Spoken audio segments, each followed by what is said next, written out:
तो कैसे हैं आप लोग। आई होप आप सब अच्छे होंगे। इस वीडियो में हम लोग क्लास 8 सामाजिक आर्थिक एवं राजनीतिक जीवन किताब का अध्याय 4 पढ़ने वाले हैं, जिसका नाम है कानून की समझ। तो इस वीडियो में हम लोग इस अध्याय का क्वेश्चन आंसर हल करेंगे। कौन सा क्वेश्चन आंसर? अभ्यास का जो प्रश्न है ना, वो हल करेंगे। तो चलिए बिना समय गवाए वीडियो को स्टार्ट करते हैं। देखिए अभ्यास के प्रश्न पहला है, कानून के शासन से आप क्या समझते हैं? एक उदाहरण देकर समझाइए। तो उत्तर लिखेंगे, कानून के शासन का अर्थ है कि कानून देश के सभी नागरिकों पर समान रूप से लागू होते हैं, चाहे व्यक्ति धनी हो या गरीब, स्त्री हो या पुरुष, अग्रणी हो या पिछड़े, सरकारी हो या राजनेता। ठीक है, एक उदाहरण देकर समझाइए। तो लिखेंगे, जैसे बिहार के पूर्व मुख्यमंत्री लालू यादव को कानून के उल्लंघन के मामले में जेल हो चुकी है। ठीक है, चारा घोटाले के मामले में। तो ये तो मुख्यमंत्री थे, ठीक ना, पहले मुख्यमंत्री रह चुके हैं, इनकी पत्नी भी मुख्यमंत्री रह चुकी हैं, तो इनको तो सजा नहीं मिलना चाहिए। ठीक है, तो इनको भी सजा मिला। क्यों? क्योंकि कानून के है ना, कानून सबसे ऊपर है, और कानून है ना देश के सभी नागरिकों पर समान रूप से लागू होता है, चाहे अमीर हो गरीब हो, ठीक है, लड़का हो लड़की हो, उससे कोई मतलब ही नहीं है। समझे? अब देखिए, भारत में कानून बनाने की प्रक्रिया की मुख्य बातों को अपने शब्दों में लिखे। तो भारत में कानून बनाने की प्रक्रिया, कानून बनता कैसे है? तो देखिए उत्तर लिखेंगे, सरकार द्वारा सदन में ना, ठीक है, सदन में क्या होता है? लोकसभा होता है, याद रखिएगा, सदन में लोकसभा, ठीक है, फिर हो गया राज्यसभा, ठीक है, और हो गया राष्ट्रपति। ठीक है, राष्ट्रपति। तो ये तीनों है ना, ये तीनों कानून बनाते हैं। तो कैसे बनता है? सरकार द्वारा सदन में कानून के संबंध में विधेयक पेश किया जाता है। सबसे पहले विधेयक, ठीक, विधेयक क्या होता है ना, समझिए कि ढेर सारा पेज होता है, इसमें नियम कानून ढेर सारा लिखा हुआ होता है। इस पर सदन में चर्चा और क्या होती है? चर्चा और बहस होती है।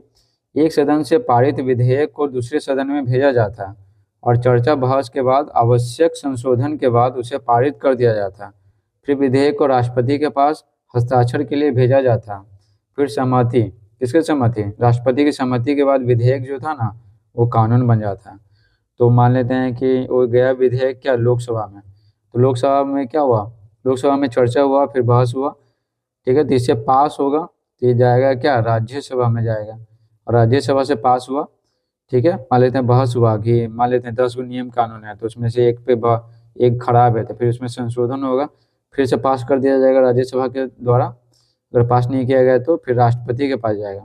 ठीक है, राष्ट्रपति अगर इस पर हस्ताक्षर कर देंगे तो फिर ये विधेयक है ना, कानून बन जाता है। तीसरा सवाल है, आपके विचार में शिक्षा के अधिकार के कानून में किन किन बातों को शामिल करना चाहिए और क्यों? शिक्षा के अधिकार कानून में तो उत्तर लिखेंगे, मेरे विचार से शिक्षा के अधिकार कानून में हर वर्ग के बच्चों को उच्च शिक्षा तक मुफ्त शिक्षा का अधिकार मिलना चाहिए। ठीक है ना, शिक्षा का अधिकार है ना, शिक्षा मिलना मुफ्त होना चाहिए, ताकि हर व्यक्ति है ना पढ़ सकें। ठीक है, तो यहाँ पर क्या है, शिक्षा के अधिकार कानून में ना सिर्फ 6 से 14 साल के जो बच्चे हैं ना, उनको मुफ्त शिक्षा मिलने का अधिकार प्राप्त है। ठीक है, 6 से 14 साल तक हैं, 14 के बाद क्या होगा उससे मतलब नहीं है। तो क्या होना चाहिए, उच्च उच्च शिक्षा तक मुफ्त शिक्षा का है ना अधिकार मिलना चाहिए, क्योंकि अनेक छात्र पैसों के अभाव में उच्च शिक्षा प्राप्त नहीं कर पाते हैं और पिछड़ जाते हैं। ठीक है, तो 10 तक तो पढ़ते हैं, कोई 8 तक पढ़ते हैं, फिर छोड़ देते हैं। इससे समाज क्या होता है, विकसित नहीं हो पाता है। समाज में अगर सभी लोग पढ़े लिखे होंगे ना, तो अपने अधिकारों के प्रति जागरूक होंगे, और कोई भी है ना, कोई भी नेता लोग ये सब उन सबको ठगेगा नहीं। अब देखिए, अगर किसी राज्य या केंद्र की सरकार ऐसा कोई कानून बनाती है जो लोगों की ज़रूरतों के अनुसार ना हो, तो आम लोगों को क्या करना चाहिए? जाहिर सी बात है, अगर वो उनके लोगों की ज़रूरतों के अनुसार नहीं है, ठीक है, बेकार है, तो इस स्थिति में आम लोगों को ऐसे कानून के विरोध में शांतिपूर्ण धरना प्रदर्शन कर अपना विरोध जताना चाहिए। शांतिपूर्ण, ठीक है, जैसे गांधी जी करते थे। ठीक है, अहिंसा और सत्य का पालन करते हुए। तो साथ ही जनता को न्यायालय की शरण भी लेनी चाहिए। ठीक है, न्यायालय में है ना रपट करवाना चाहिए, शिकायत करना चाहिए, पिटीशन दायर करना जिसको बोलते हैं, तथा सोशल मीडिया पर वीडियो बनाकर अपने विचार सरकार तक पहुंचाना चाहिए कि हाँ इसमें ये खराब है, वो खराब है। ठीक है, तो वीडियो आजकल पहुंच जाता है, तो बस नेताओं को क्या मालूम पड़ जाएगा।